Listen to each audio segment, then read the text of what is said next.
menolak lupa. Ungkapan kekecewaan Mbah Mun ketika putranya Gus Najih lebih memilih jalan yang berbeda, tidak mengikuti jalan orang tuanya. Saya tidak ikut. Tidak ikut-ikutan. Anak saya ada yang ikut Prabowo, Najih. Itu dibebaskan aja ya Mbah Kiai? Iya. Indonesia orang tua, Indonesia kaya tapi bebas. Nek, kalau bisa ikut Mbah Kiai. Iya, mesti ini. Tapi gimana? Jangan kita membuat kisruh, paham ya?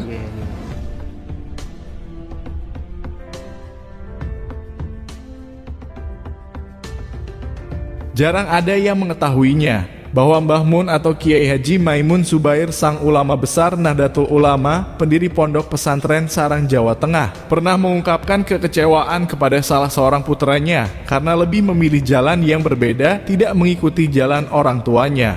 Memang video tersebut tidak terlalu viral, sehingga ungkapan Mbah Mun tersebut tidak terlalu diketahui banyak orang, bahkan Gus Najih sendiri sebagai putranya mungkin tidak pernah mengetahuinya. Hal tersebut diungkapkan Mbah Mun menjelang Pilpres 2019, di mana saat itu Prabowo didukung secara jor-joran oleh geng Petamburan, dan di saat yang sama pula Presiden Jokowi didukung penuh oleh seluruh lapisan Nahdlatul Ulama yang kala itu tidak ingin Indonesia dipimpin oleh orang yang didukung oleh gerombolan manusia yang sangat getol memusuhinya. Dalam analisa kita, disitulah kemudian Mbah Mun menyinggung salah seorang putranya yang justru bergabung dengan kelompok yang selalu menyerang tokoh-tokoh Nahdlatul Ulama yang membuatnya berbeda jalan dengan mayoritas ulama NU lainnya. Kembali kita angkat ungkapan kekecewaan Mbah Mun kepada Gus Najih putranya, jelas akan mendapat respon dan komentar buruk yang menganggap kita su'ul adab terhadap keluarga ulama. Namun itu tak mengapa dan kita akan ambil resikonya, karena tujuan kita adalah sebagai pesan khusus kepada orang-orang yang selalu mencatut nama Mbah Mun ketika Gus Najih bicara tentang masalah apapun juga, baik masalah Nahdlatul Ulama maupun masalah perpolitikan di negara kita. Tidak bisa dipungkiri sangat banyak orang-orang yang menyerang ulama Nahdlatul Ulama, dan itu mencatut nama Mbah Mun karena Gus Najih putranya juga kerap menyerang NU dan para ulamanya. Begitu pula masalah perpolitikan di negara kita, khususnya para pendukung Anies Baswedan yang selalu mencatut nama Mbah Mun karena Gus Najih putranya secara publik sudah jelas terlihat berada di kubu mereka. Gus Najih bukanlah Mbah Mun, meskipun dia adalah putranya, namun kenyataannya dia sangat berbeda dengan ayahnya. Ketika Mbah Mun berkata bahwa beliau tidak akan bisa meninggalkan Nahdlatul Ulama sampai akhir hayatnya, Gus Najih justru berkata kepada para santrinya bahwa dia tidak ridho dan tidak akan mengakui sebagai santrinya di Yaumil Qiyamah jika ada dari santrinya yang fanatik kepada Nahdlatul Ulama. Dari sini sangat jelas perbedaan di antara keduanya. Maka bagi siapapun juga yang sepaham dengan Gus Najih, janganlah kemudian mencatut nama Mbah Mun untuk mendukung dan memperkuat pendapatnya. Wabil khusus dalam dunia politik, yang mana Gus Najih telah menempatkan Anies Baswedan sebagai capres yang didukungnya. Oleh para pendukung Anies dibesar-besarkan seolah-olah itu mewakili suara Mbah Mun, sang ulama besar di Nusantara. Lihatlah kenyataan yang ada. Mbah Mun justru mengungkapkan kekecewaan terhadap Gus Najih putranya, yang mana dalam Pilpres 2019 lebih memilih jalan yang berbeda dengan ayahnya. Ungkapan Mbah Mun, kalau bisa ya ikut orang tua, kemudian dilanjut dengan kalimat, kalau tidak bisa ya saya bebaskan saja, kita tidak boleh membuat kisruh. Dalam pandangan kita adalah jelas bentuk mengalahnya Mbah Mun terhadap sang putranya, daripada nanti menimbulkan kekisruhan jika dilarang kehendaknya.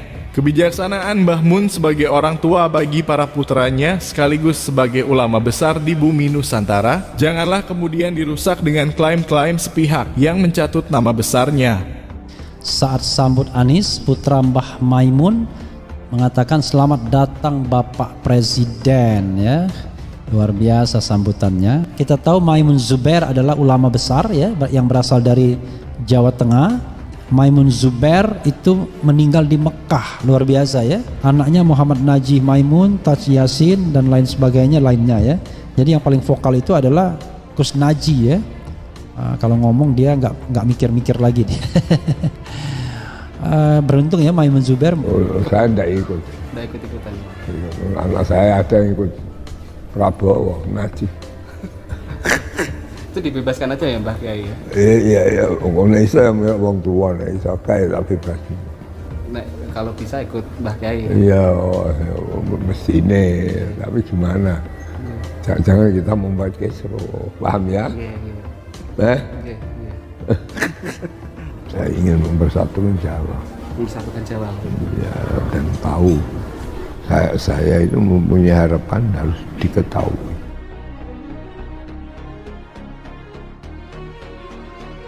Ungkapan kekecewaan Mbah Mun terhadap Gus Najih putranya seharusnya membuat kita sadar bahwa semua yang dikatakan Gus Najih tidak lantas mempresentasikan suara Mbah Mun sebagai ayahnya. Misal ketika Gus Najih menjelekkan NU dan para ulamanya, itu adalah pandangan pribadi dia yang sama sekali tidak mewakili suara Mbah Mun yang selama ini justru sangat total mengabdikan dirinya untuk Nahdlatul Ulama. Begitu pula dalam hal politik yang ada di negara kita. Pihak pendukung Anies Baswedan selalu mencatut nama Mbah Mun seolah-olah itu mewakili suara ayahnya ketika Gus Najih memberi dukungan kepada kelompok mereka. Mereka semua seolah menutup mata terhadap kejadian di masa lalu ketika Mbah Mun masih ada, di mana beliau justru ada rasa kecewa ketika putranya memilih jalan yang berbeda dengan ulama NU lainnya. Kenapa mereka tidak profesional menyeret nama Mbah Mun ketika Gus Najih putranya memberi dukungan terhadap Anies Baswedan capres pujaan mereka, ataupun mencatut nama Mbah Mun ketika Gus Najih menyerang para tokoh Nahdlatul Ulama? Tidak cukupkah dengan nama besar Gus Najih yang katanya adalah ulama paling lurus sedunia, sehingga masih harus mencatut nama Mbah Mun padahal beliau sangat berbeda jauh dengan Gus Najih putranya?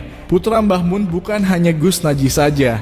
Ada Gus Yassin yang menjadi wakil Ganjar Pranowo di Jawa Tengah. Ada putra tertua Mbah Mun, Gus Ubab, yang menjadi mustasar pengurus besar Nahdlatul Ulama. Dan ada juga Gus Gofur yang menjadi salah satu pengurus Suriah di Nahdlatul Ulama juga. Dan masih banyak yang lainnya. Meskipun beliau semua adalah putra Mbah Mun, tidak lantas membuat warga Nahdiyin mempropagandakan apa yang diucapkan oleh beliau semua merupakan sesuatu yang pasti mewakili suara ayahnya. Tidak seperti kaum sebelah yang selalu mencatut nama Mbah Mun ketika Gus Najih bersuara. Mereka propagandakan seolah itu mewakili suara Mbah Mun ayahnya. Ini sama persis dengan kelakuan kaum Habib keturunan Ubaidillah, di mana mereka dan para pendukungnya selalu mencatut nama Rasulullah yang diklaim sebagai leluhur mereka, padahal di bumi Nusantara ada para kiai keturunan Wali Songo yang nasabnya lebih sah bersambung kepada Rasulullah. Namun mereka semua tidak pernah gembar-gembor seperti kaum Habib yang selalu koar-koar di mana-mana bahwa mereka adalah golongan anak cucu baginda Nabi kita.